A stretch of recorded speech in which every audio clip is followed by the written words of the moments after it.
자, 오늘 새로운 아침을 주신 하나님께 감사드리며 에스겔 23장 22절에서 35절 말씀을 같이 나눕니다. 기도 제목 속에 하나님의 교훈이 담겨져 있습니다. 같이 한번 따라 하십니다. 우리가 세상을 사랑할 때 세상이 배반한다는 것을 기억하고 하나님만 사랑하게 하소서. 아멘. 사람들은 세상 속에서 살면서 안정과 행복을 찾으려고 애를 씁니다. 당연한 거지요.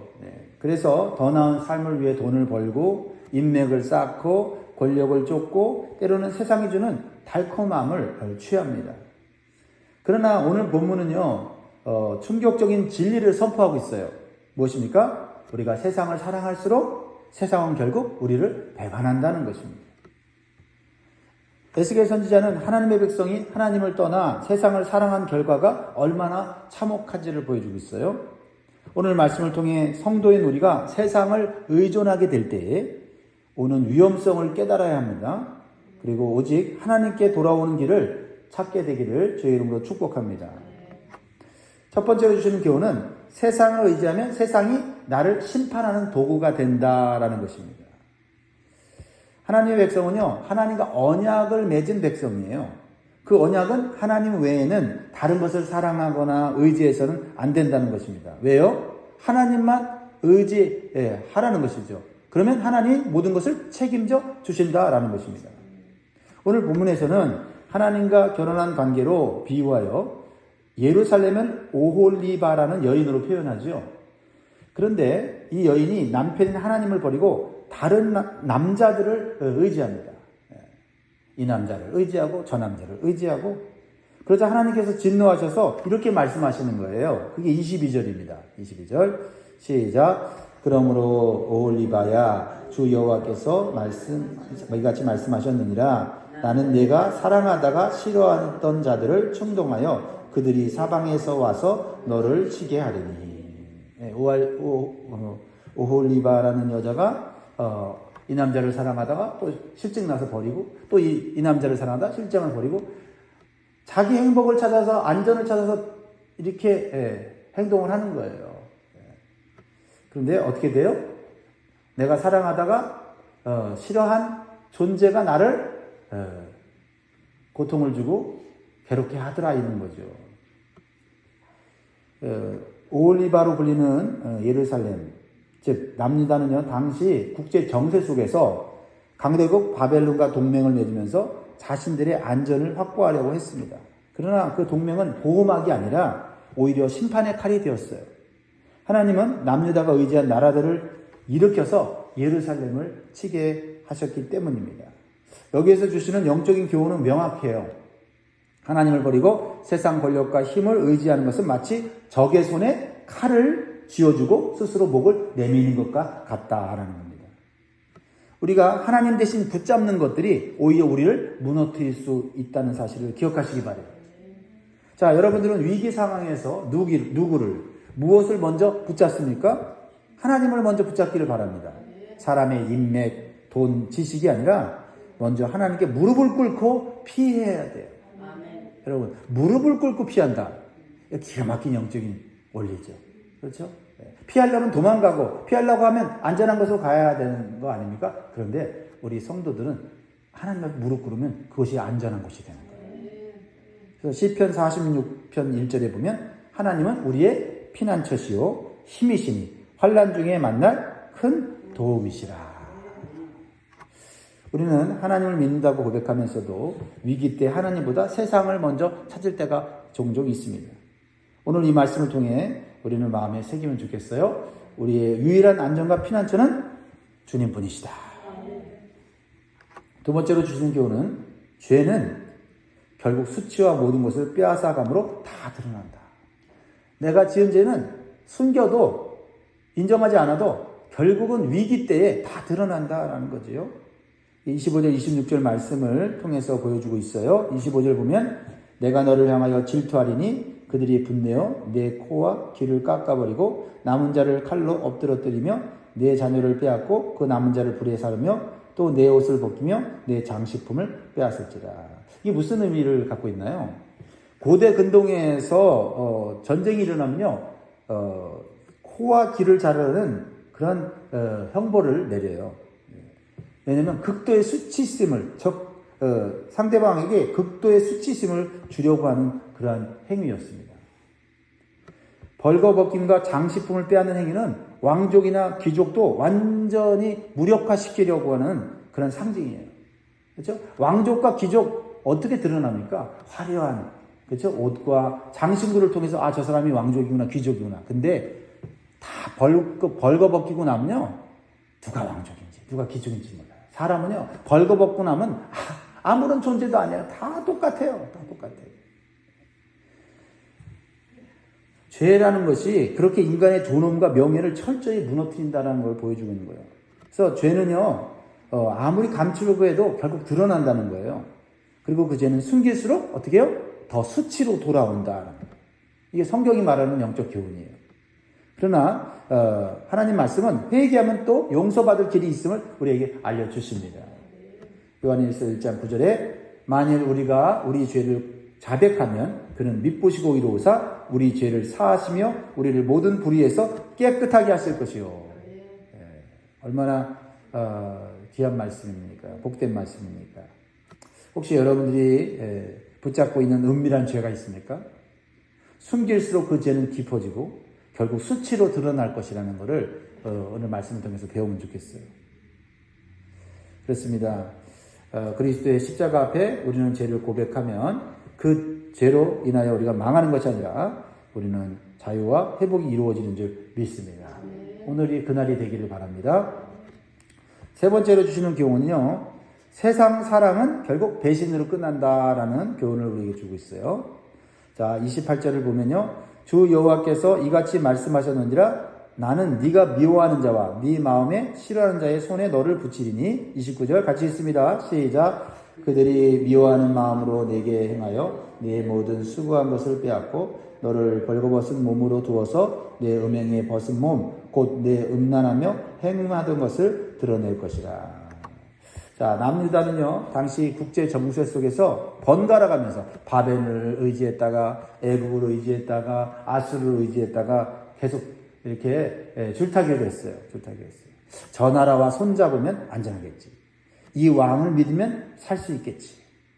하지만 결국 의지한 그들이 유다를 무너뜨렸다. 세상 사람은 영원하지 않습니다.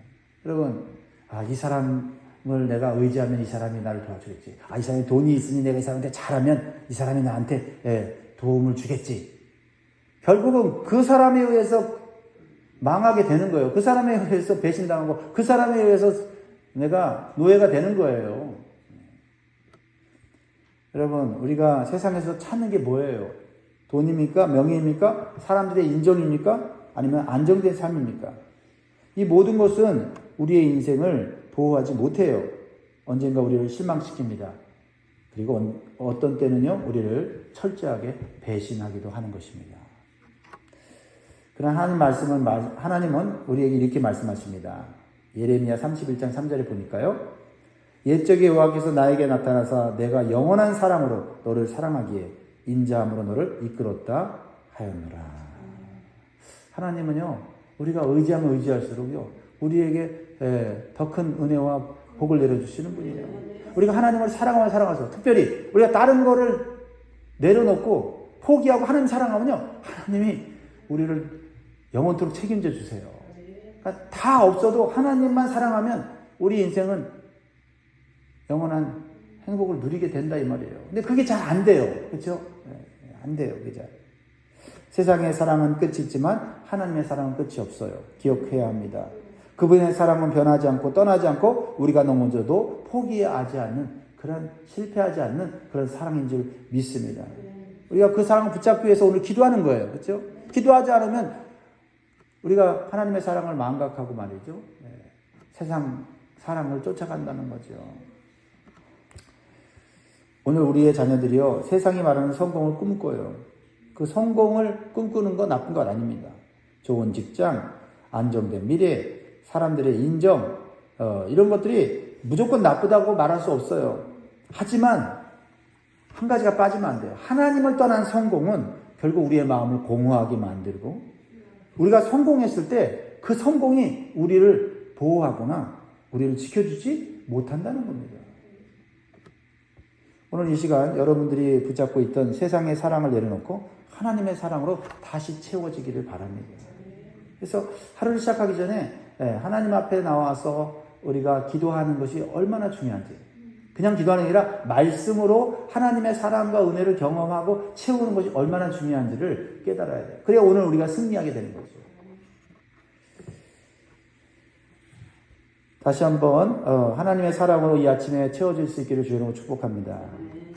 마지막 네 번째로 우리에게 주신 교훈은 하나님을 잊은 자는 진노의 잔을 피할 수 없다고 말씀하십니다. 진노의 잔이 있다는 거죠. 35절 말씀 있습니다. 시작. 그러므로 주 여호와께서 이같이 말씀하셨느니라. 네가 나를 잊었고 또 나를 내 등 뒤에 버렸은즉 너는 내 음란과 내 음행의 죄를 담당할지니라 하시니라. 우리는 다른 것은 다 잊어도 하나님만은 잊어서는 안 될 것입니다. 왜 잊어서 안 되냐? 우리가 하나님을 모를 때도 은혜를 베푸셨고 또 하나님을 알고 예수님을 믿고 살아간 이후에는 더 큰 은혜를 주셨는데 잊어버리면 안 되죠. 그런데 하나님을 잊어버리고 세상을 쫓아가고 우상을 쫓아가면 어떻게 됩니까? 32절입니다. 주 여호와께서 이같이 말씀하셨느니라. 깊고 크고 가득히 담긴 내 형의 잔을 네가 마시고 호순과 조롱을 당하리라. 구약에서 잔은 하나님의 진노와 심판을 상징해요. 하나님을 떠난 백성은 결국 그 진노의 잔을 다 마셔야 합니다. 하나님의 심판은 어느 누구도 피할 수가 없어요. 그러나 우리에게 소망이 있는 것은 복음이 있어요. 복음은 이 심판의 현실 앞에서 새로운 길을 보여줍니다. 예수님께서 겟세마네 동산에서 이렇게 기도하셨어요.